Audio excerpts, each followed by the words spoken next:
তো এখানে একটা গোয়া পেয়েছি, তো দেখা যাক গোয়ার মধ্যে যাই।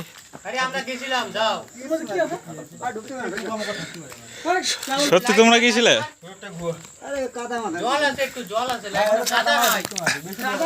চলো গোয়াটার মধ্যে দেখা যাক কি থাকে। অজগর সাপ নেই তো? অজগর সাপ নেই তো?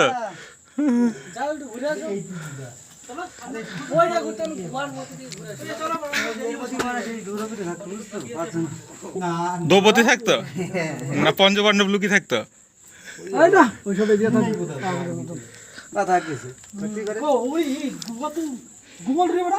গোল ঘরের মতো জায়গা না, রুমের মতন, তাহলে মনে হয় এখানে থাকতো, বুঝলে?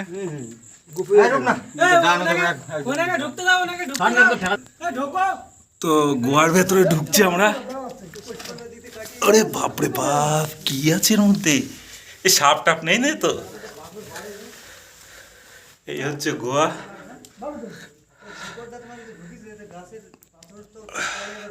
এটা একটা ফুল রুমের মতন। দেখো বন্ধুরা, কত রিস্ক নিয়ে কত ভেতরে ঢুকছি। সাবাস সাবাস সাবাস।